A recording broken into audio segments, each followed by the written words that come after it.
Hey, hello everybody. My name is Josue Santiago and I just want to take a second to welcome you to this video. And before we start, I just want to let you know that one of our phrases for this year is the best is yet to come. And this is why we're hoping and declaring that this video will add value to your life and the best will be yet to come to your life, to your family, and for your ministry. So enjoy this video and I'll see you after we finish.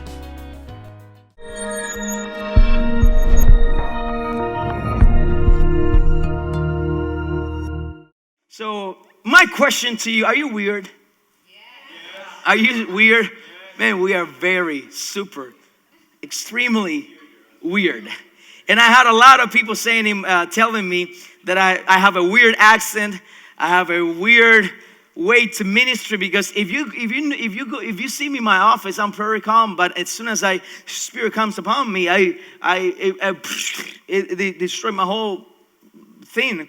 So it's weird sometime in my life, and I have so many people saying, you're kind of weird, and you're kind of weird. And I have someone telling me this week, you're kind of weird. And I went back, and that really touched my heart and said, let me go ahead and see if there are more weird people in the Bible or weird people in our church and see what weird people can do in life. Are you ready? Yeah. Okay. If you go back to, let's just make that, let me do this so I can look intelligent. So the term of being weird or being rare, it's an adjective that will qualify or will describe someone that goes out of the normal box or the normal definition of whatever looks normal. So let's put an example. I was preaching in Spanish the last week, so I'm trying to transition all to English right now. But if we have somebody coming here dressing like a TV, what would you say? That's weird. But if you go to a party that everybody should dress like a TV and you go like Pastor Jeff, very elegant with his tie, people there will say, he's weird. So weirdness is not according to something that you can describe. If you do this, you're weird. Weird is everything that it's outside of the normality. If you are doing something normal and you do something different that comes against a normal thing, you become weird or rare or different. So weird, it's kind of like a person that is different and it goes against the flow. Does that make sense? If everybody go left and everybody agrees to go left, you go right. People say, that's weird. He's weird. He's rare. He's strange. He's a lot of stuff. Okay. One of the things that I want to go ahead and let me put some foundation before I get excited and lose my voice. One of the things that I want to, sometimes we translate being normal to being comfortable. So everybody in their life, we seek normality our whole entire life. So this is our mentality. I wish I have a better job so I can be better, more comfortable, more normal. So I don't have to be concerned about paying the rent. I don't have to be concerned about paying my water bill. I need some normality. I just need to go back to my normal life. When we go on vacation, you enjoy your vacation, but sometimes there's a strange feeling that you say, I want to go back to normal. And normal means sometimes being in a place of a comfort zone. That I can deal with everything from this position right here. That this is my stage. This is the place I belong. The place I feel comfortable. The place that I don't feel any pressure. The place that I can spend some time here and it won't bother me.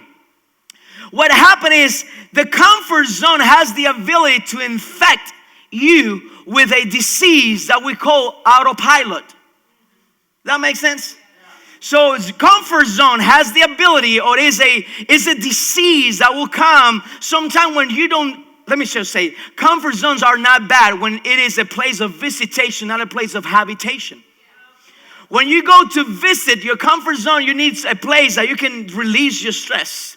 Those are places. For me, it's watching a movie. I love to watch a movie, but if I spend my whole entire day watching a movie, that comfort zone instead of being a place of recharging my life will be a jail, a prison.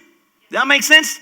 So if you spend so many time, or mucho tiempo in your chair of comfort, being comfortable, there was something that we call autopilot that will totally infest your life.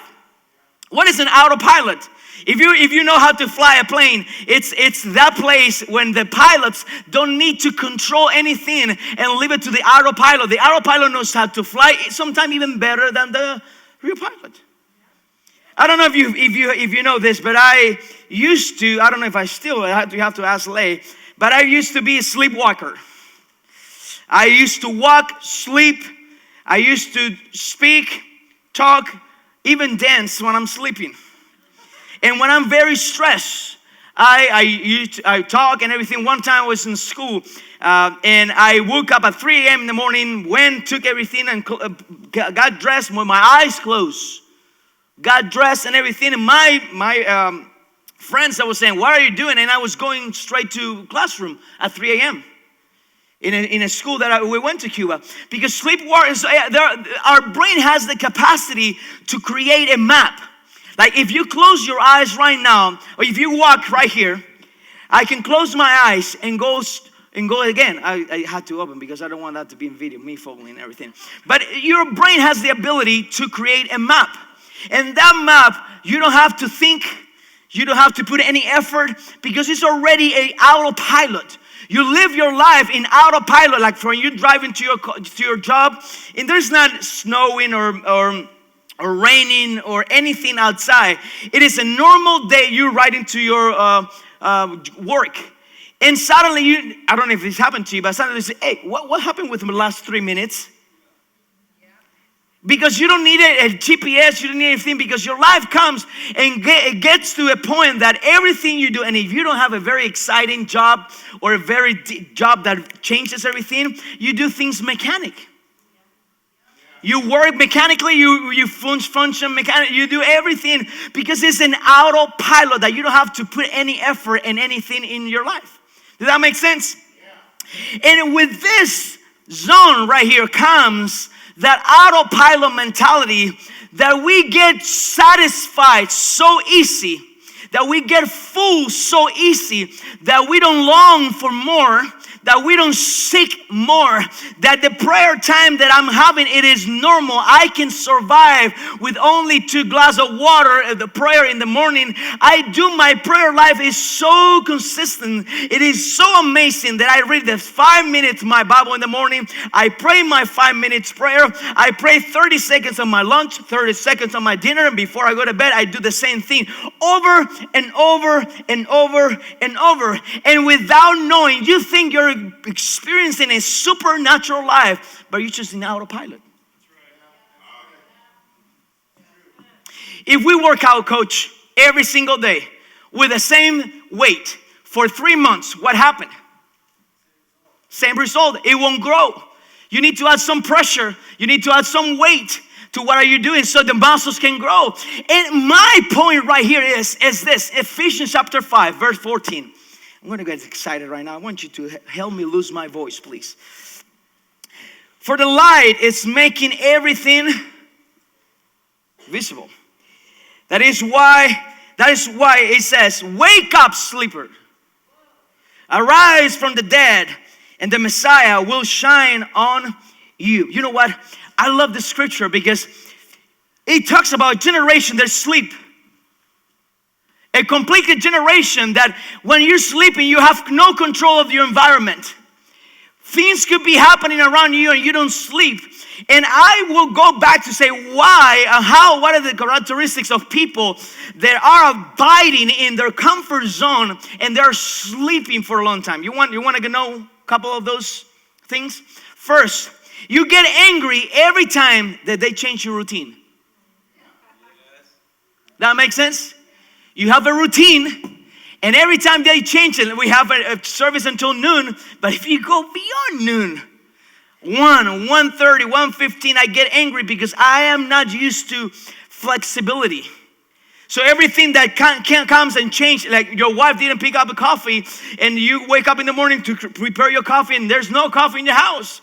That broke your routine. You have to go to Starbucks and get a coffee over there. So that is something that will get you angry because somebody destroyed your routine. The other point is I don't like pressure. I don't like pressure. As soon as I'm right here, don't ask me to do anything outside of my comfort zone. So we all have a different name in our comfort zone. And we put a limit, like I don't speak in public. Like I'm not good in doing that. So whatever you give me, Pastor or God, whatever you want me to do, make sure that it comes and it is part of the place that I feel secured. So we are all picking up promises in our life that will never take us out of our comfort zones, because we think that our comfort zone was designed to host our promises. But every promise of God, it is made for you to get out of the place of being comfortable, of being nice. When Jesus came to earth, they put everybody out of the comfort zone. You are a fisherman, you're coming out to fish men. You are a tax collector, you're going to come to be an evangelist. You are a prostitute, you're going to be the best evangelist woman in the whole entire Bible. I don't see anybody in the Bible that God adjusts His promises to their comfort zones.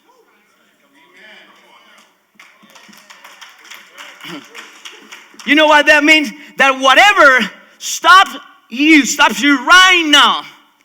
I'm saying comfort zones are good when you go back and visit. You're refreshing, you're letting your stress go, and it is very nice to have space in your day that you can relax. And this is my comfort zone, my pajamas, watching a TV, that's fine, that's not, but it becomes a jail when everything that you need to, when this is stopping you, becomes a prison. I don't know if this makes sense to you. And the last one is, I feel satisfied. You want to know when you're dying spiritually? Well, you don't long for more. When the bread that you had last week, it lasts you until today. When the same bread that we shared last week, Pastor Jeff, an amazing message, if that bread is still enough today, your spiritual belly, it's so small that you don't need more.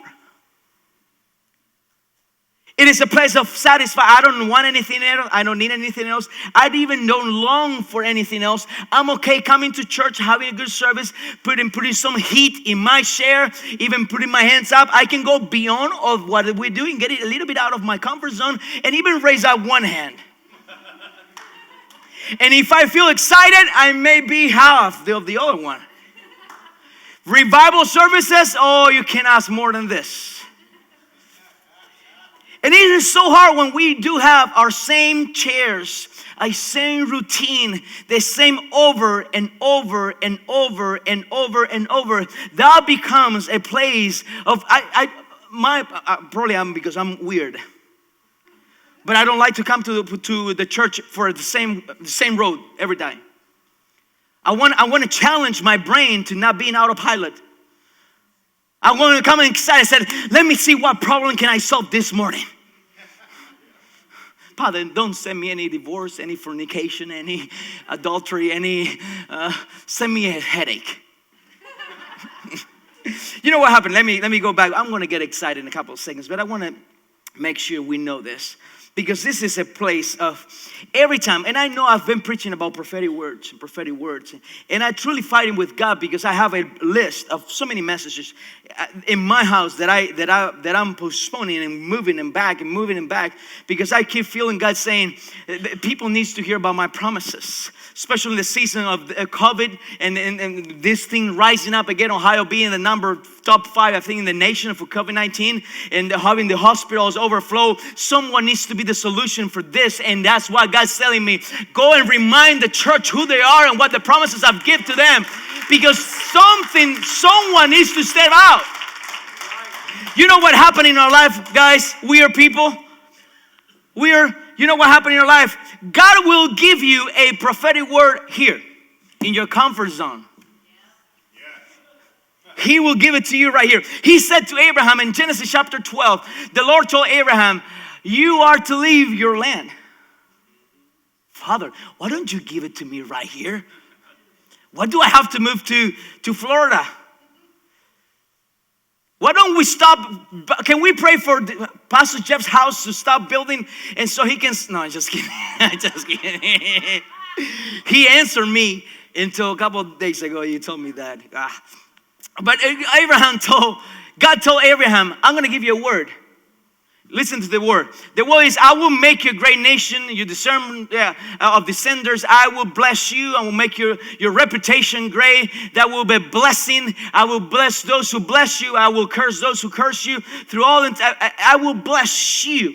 So it was a blessing. But even before the blessing, he said there's a condition. Get out of your comfort zone.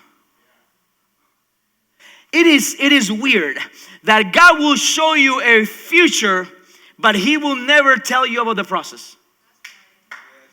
He will show you the perfect picture. It's when you're gonna watch a movie and there's how you say that trailer, and they put it there and they never thought put you there the 2 minutes without action in the movie.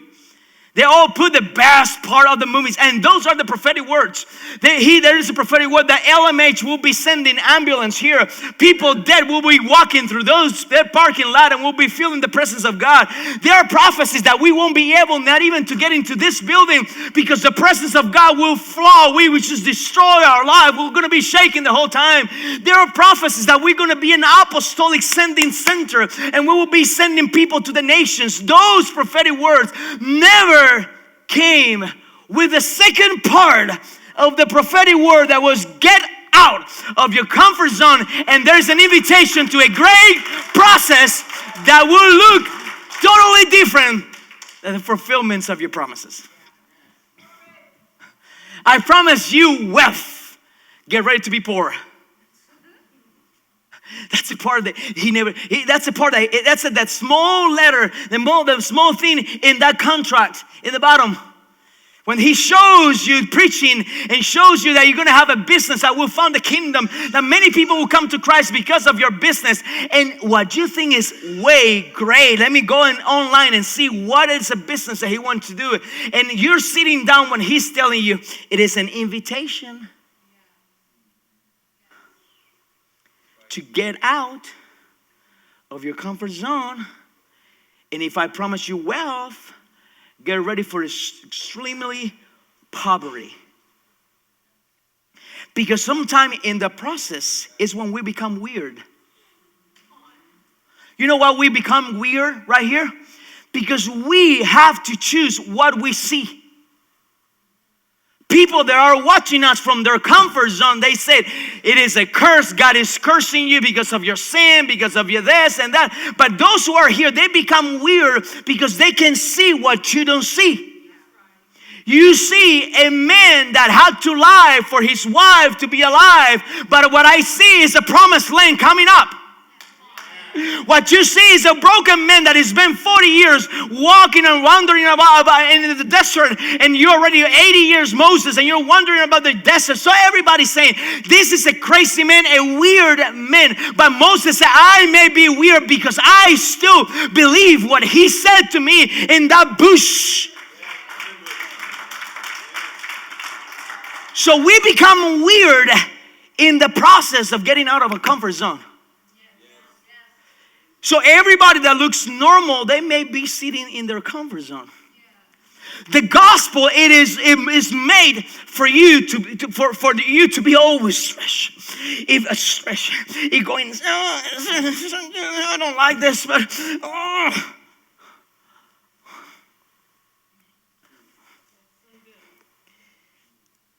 I heard this phrase, it's a new normal. We need to adjust to the new normal. And I believe that COVID-19 is not here to adjust us to the new normal, but to bring us to a place of being weird, to being uncomfortable. If COVID-19 is presenting, it is coming to you as a concern, a destruction picture. I was just texting my uncle Junior this morning. He was preaching over there first time in over a year or so that they are able to meet in Cuba. And I said, Tio, I feel that I'm weird. And he said, why? He said, because I still believe that he's a healer. I still believe that He can do things. I still believe I'm not comfortable right here, but I can just pursue. I know there is a promised land, but I go back. I said, what you said, it is not what I'm looking at right now. There is something that I'm doing wrong. And God has been telling me, because you are weird. You're believing things that people don't believe. You're still.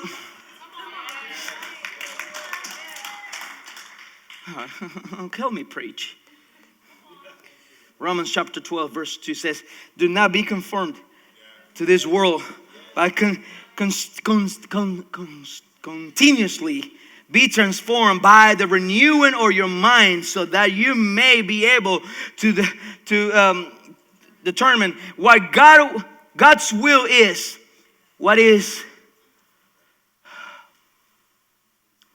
I love this scripture because it says, do not be conformed to what this word is saying, but transform your mind.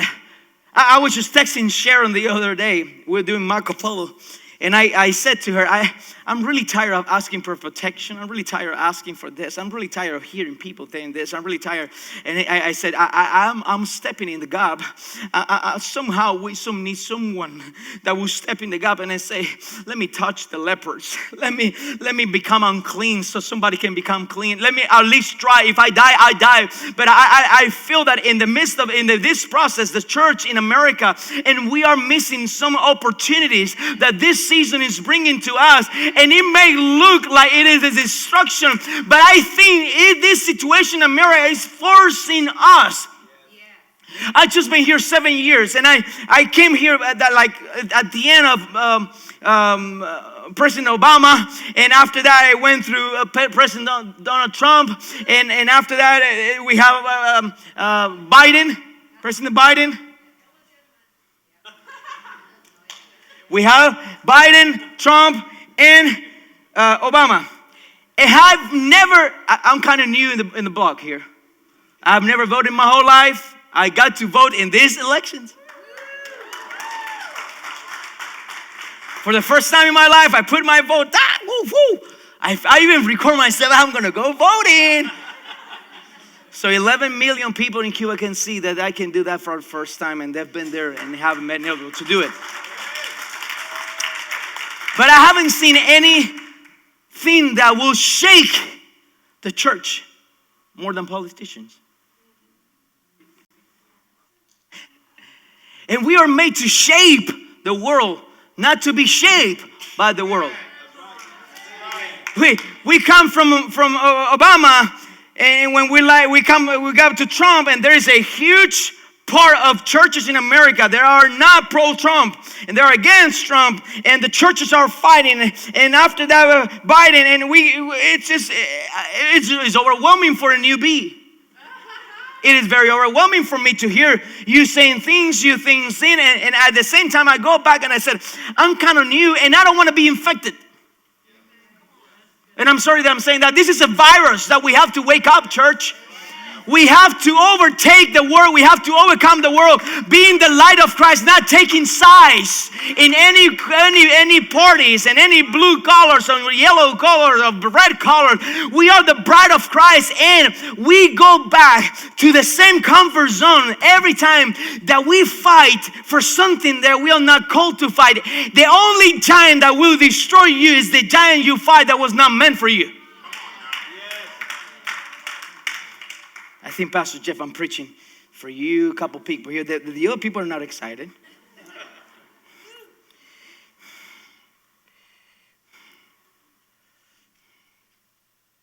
You see, no miracles in the Bible was normal. Not even one. Yeah, let me go back. Go back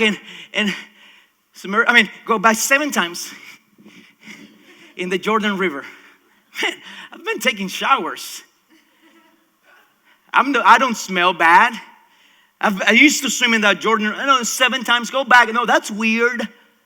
Go back. Okay, let me say one that I love it, and I'm going to do it this morning. Jesus. I'm about to do it with some of you. So whoever has a headache, I'm going to do that with you today. And I didn't brush my teeth intentionally, so you have the whole full anointing. That's nasty, huh? Disgusting. Imagine the religious people posting, Jesus, spit on the floor, create mud, and with dirty thing in times of leprosy and times of COVID and times of everything, he put that nasty thing and he just ate some tacos. And we can even see the reflection of the lack of anointing. And it will be a Twitter like this long, but Jesus did something that was out of normal, that was weird. The prophet, this is one of the weirdest in the Bible. The baby died, the kid died, and he was laying down. Pedophile. How dare you, prophet? He was laying down, and the prophet came. And he came back alive. Tell me if that was normal. Tell me that was normal. Tell me if it's normal for four friends to open up a hole in a roof to create the first elevator in history. Tell me if that was normal. If it's normal for you, tell me, because you're weird. Tell me, John the Baptist. This is the picture of great way to dress and look in the Bible. John the Baptist, he says he was dressing with camel's hair and robe and everything, and he was eating weird stuff. Man, you are the one who's presenting the King of Kings, the glory of glory. At least put a suit or a tie, brush your teeth, make you look good. But in the weirdness, he doesn't look like here. He looks like here. And in the weirdness of John the Baptist, who would have thought, how can you tell the king that he's sleeping with his... You're weird. Tell me another one. I'm going to tell you another one. I'm like my wife. I ask and I answer myself. I can feel the opposition right now. Daniel. Tell me Daniel was normal. Tell me what happened. You know what? One of the things that I love about Daniel is his friends. He said, I'm not going to eat the meat. I'm going to have salad. And I'm going to gain weight. I'm going to look better than you. Man, that's weird. You're representing God. I know. And this is even goes beyond being weird. There is a mandate that no one could pray, no one should pray any other God than the king. And well, you know what Daniel did? Man, be wise. Close your doors, close your windows, make sure you pray and put your earphones so nobody can hear you. Daniel opened up his windows and shout the name of God. Shout out, Jehovah Rapha, Jehovah Nissi. Start shouting that and put himself with good neighbors, lions. Tell me if that's normal. In this season, we would say to Daniel, man, be wise, man, don't do that. But he knew that his position, he saw something. God sent him something. He became from here. He became a servant of Babylon in a whole entire nation that was against his God. He got to shine, but he knew that my process will be lions, will be furnace of fire, will be a lot of stuff. But I'm keep seeing something that you don't see. It may look weird for you, but it looks normal to me.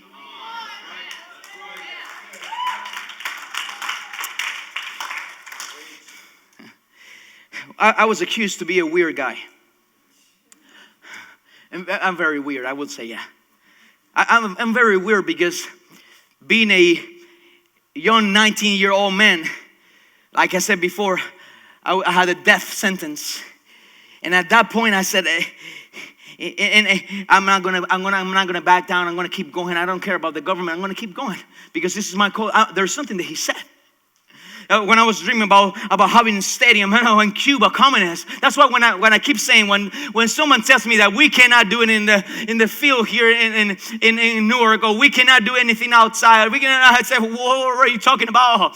Let's be weird. Let's just dream big. Let's just dream in a business that will found this kingdom. Let's just build it. Let's get out of the normal mentality, because if you live normal, you will never make history. Those who were weird enough to believe that he could do it, we're the ones who open up.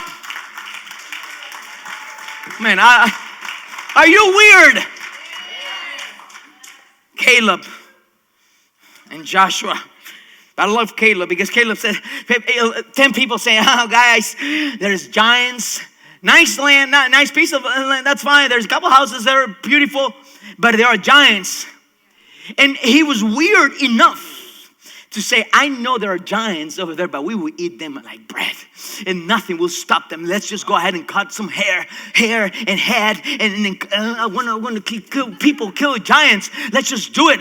And people were like, the 10 were looking at him. What's going on with you? You saw it. No, I didn't see what you saw.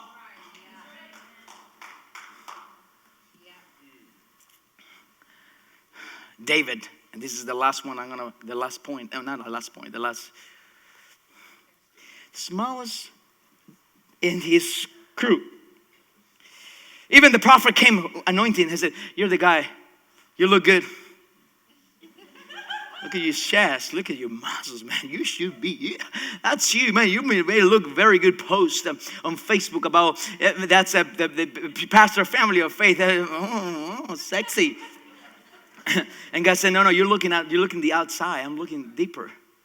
David, if you see David, he was the most unqualified person to take the kingdom. A 13, 14-year-old, weird enough to come and cast out demons from the king, to playing his music. And that, let me tell you, that was not normal. Weird enough to come and play the music, and the demons were weird enough to come and see who's that giant over there? Say he's chasing us, and the normal people never stood up. The normal people not even asked, but the weird ones said, we need to bring solution. Weird people are always bringing solution to problems. Weird people are here in this earth to fix things, to fight giants, to go climb mountains. This weird 13, 15-year-old came and said, I'm going to kill that giant, and I'm going to kill it. That's weird. You know what's the definition of weird for me? Weird, it's everybody that will live their life out of their time.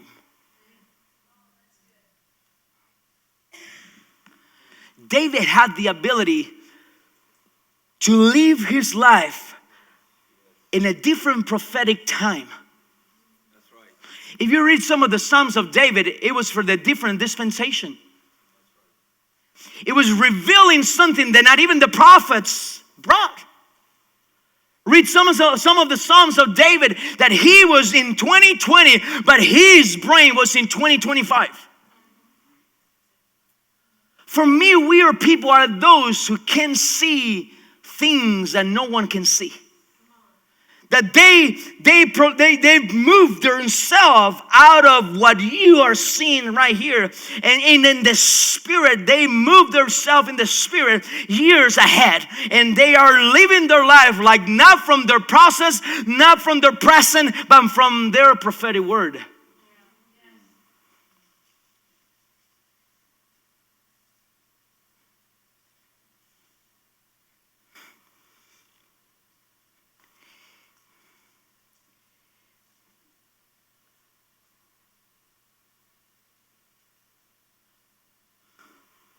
This is weird, huh? Joel chapter 2. I didn't give it to the video booth because I'm not going to read it. It talks about a generation that will be weird. They talk about a generation that will climb mountains, walls, and they even will fall in their sword and they will not get hurt.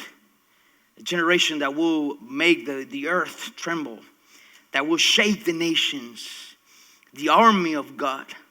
That it's not talking about angels. He's talking about a generation that will be raised in the season of COVID, in the season of 2021. I was just talking to my uncle this morning. I said, Uncle, this looks like a movie. It's like a horror movie. That every time I got a phone call, every time I have someone telling, and I feel depression. And he said to me, just believe that you were born for such a time as this. Because you now were born to complain. You were born to fix. You were born to be ahead of your time. You were born to be in a different dimension. Let everybody see what's going right here. I want you to go up to the mountain because right up there things looks different.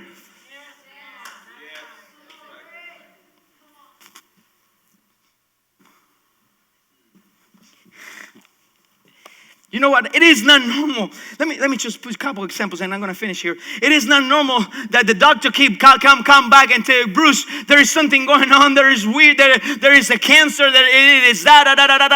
But he is weird enough to go back and I say, I know what you said, but I know where I'm going.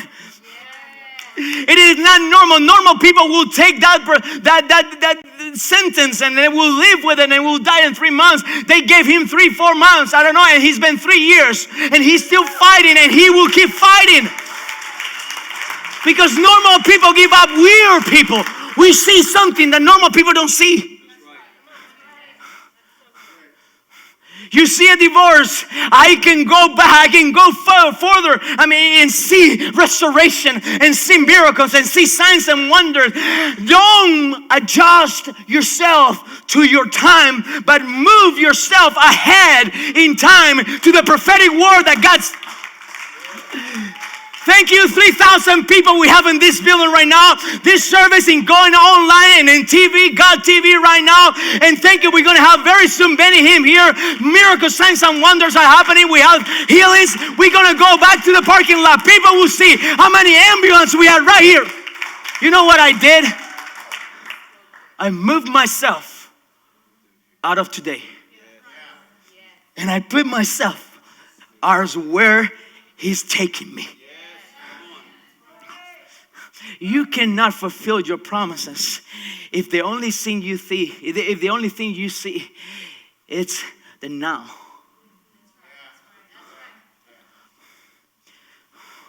Move yourself to when He said you will get $1 million and you will you're going to be wealthy. That your kids will, I don't have not even a dollar to pay my rent, but I'm going to move myself to a different dimension. And people saying, go back to your, no. I'm moving myself. I'm moving myself to a place that, not the place that I want to be, but the place that He's taking me. And I'm going to dwell, when I pray for family of faith, I don't pray for what we have right now. I pray for where we're going. I'm changing my mentality to look at family of faith from the distance. See my kids coming, see Daphne preaching, see Abby Bella preaching. I want to see them.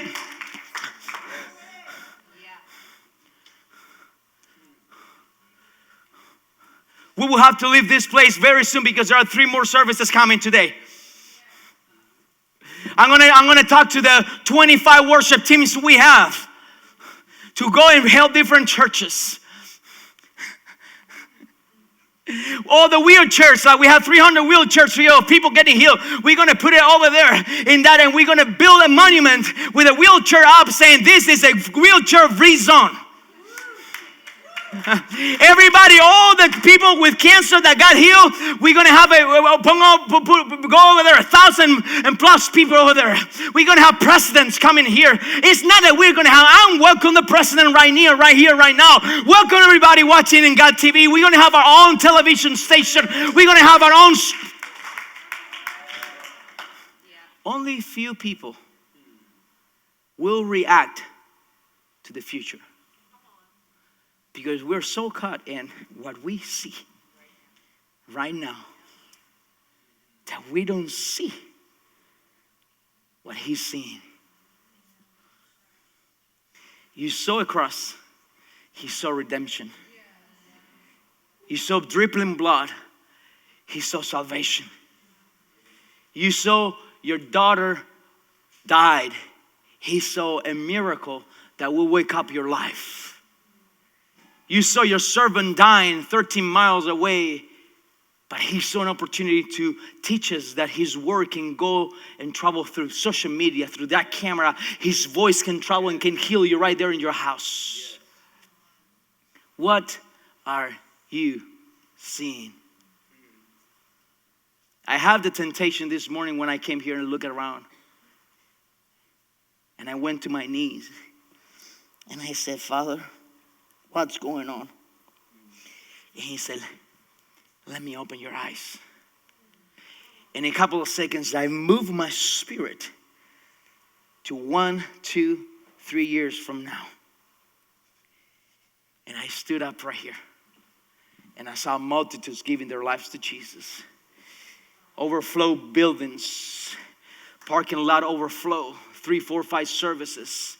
And it's not something that I'm creating in my mind. It's something that God spoke to pastors and leaders of this church even before I got here. To Pastor Kurt, to Pastor Warren, to every single pastor, Gary, to every pastor and every leader that was here before us. He said that, and they decided 62 years ago to get out of the comfort zone and become the first weird church in our community. And we've been keeping it very good. You know what is a weird church? That no one was a fire up, speaking in tongues, crazy people, prophecies around everything. And this church has said, let me get out of here. Let me get out of my comfort zone and start speaking in tongues and start seeing miracles. Pastor Warren and everybody was just so involved. And we became the weirdest church. But don't go too far. We've been keeping that title for a long time. Easy to describe. We see things that people don't see. I want to say this to finish. 1 Corinthians chapter 1 verse 18. For the message of the cross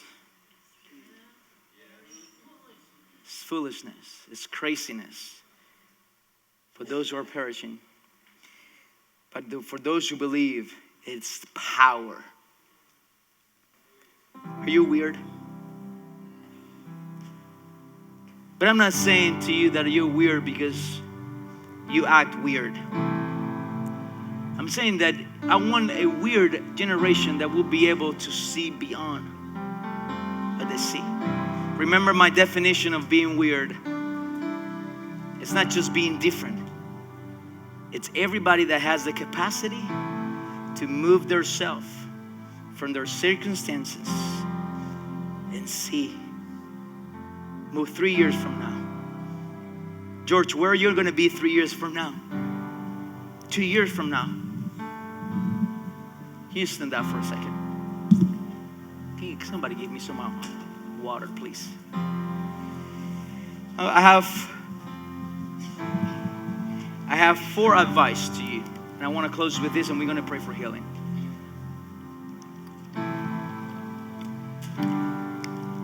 And watching online, don't go because I want to pray for some of you watching online before I pray for anybody here.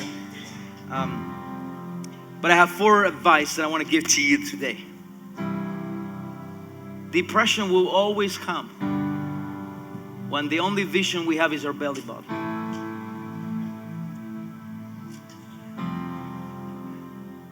I have 4 advice to you. 1 is don't give up. Don't give up. Don't give up. Many of you are ready to give up because you're not seeing the fulfillments of His promises. Many of you are, you know what? I've seen more people giving up right one step before the fulfillments of their promises than any other that people fulfill in their promises. You know why? Because I don't know why He waits until the end. When we have nothing, when we are broken, when we cannot depend on ourselves. And that last jump is the one that will mark if you're getting it or not. My advice to you this morning is do not give up. Do not give up. I'm not going to let you give up. The second advice for you this morning is live out of your promise, not your presence. Not what you see, but move yourself 3 years ahead in the Spirit and see. Do you have a second?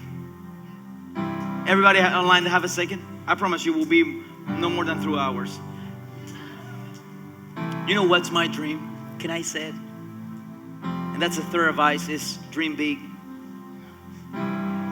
There are so many of us that with COVID we have put aside our dreams. But dream big. Circumstances right now are preparing you to move you to the next level. My dream when I was 13 years old, I was in my bedroom and God said to me, say in 1 hour, I'm going to give you 1 hour. I think it was from 5 to 6. In 1 hour, I'm going to have open heavens to you. Open, totally open heaven. I was 13 years old, Methodist, never heard about the kingdom, never heard about any honor, anything that you know right now. I was a brand new Christian. Just gave my life to Jesus a year before that, 12 years old. I got baptized with the Holy Spirit. I was passionate, but no base, nothing. And then God said to me, ask me, in 1 hour, I will give you everything you ask me, but ask wisely. I took like 40 minutes thinking what he was telling me, and I start writing, da da da da da da da. And one of the things I write, and every time that I get kind of like depressed or anxious or I don't see, I go back and I have that drawing in my Bible that I keep very near me. I don't show it to anybody. That's my Joseph's bones. That's what I keep as a testimony. I have a Bible in Spanish that I keep a piece of wood from a stadium in Cuba. Years ago, when I was 15 years old, 16 years ago, no, 17, 18 years ago, I was in that stadium and took that piece of wood and I put in my Bible and I said, one day I will come and preach here. You know what? When I'm getting sad and depressed that I haven't done that, I go back and I said, these are the Joseph's bones. He promised me. I asked him this.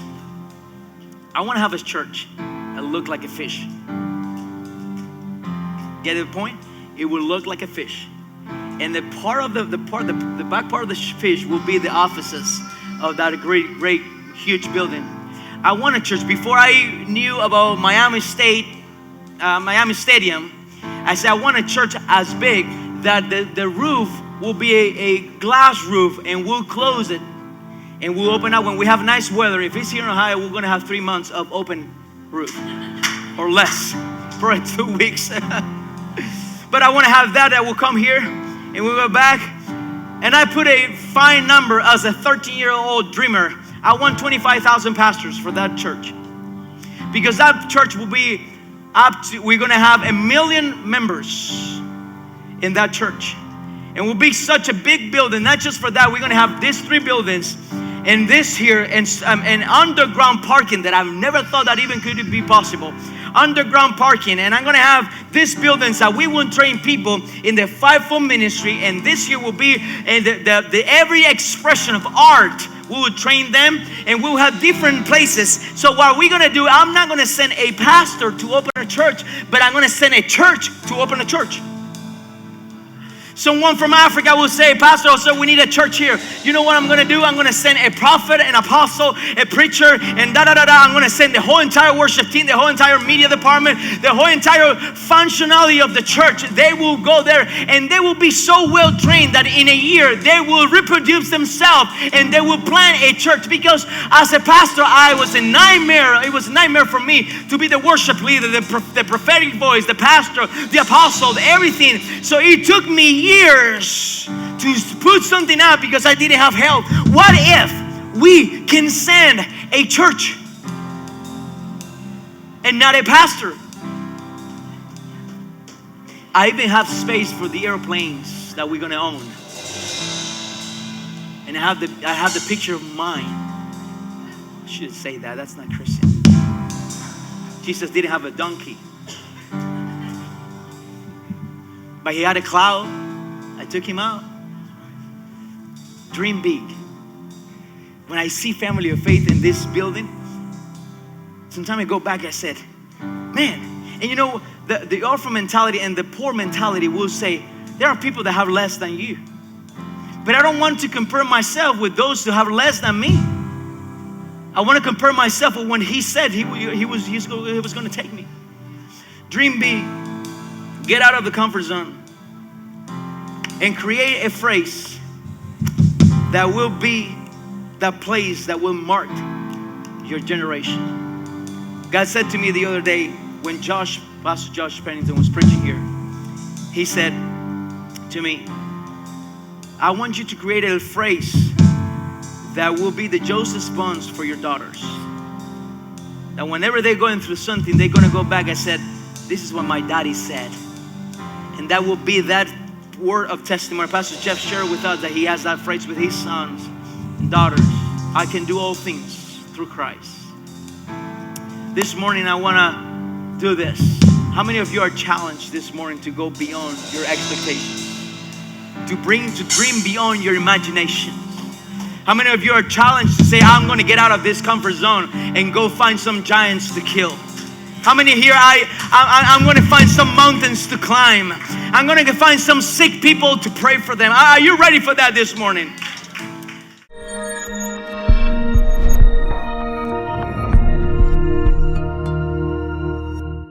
Hey, thank you again for watching our videos. Somehow connect with us. We would love to bless you, to hear your story, and to hear the testimonies from this video. I'm going to close with these 3 phrases.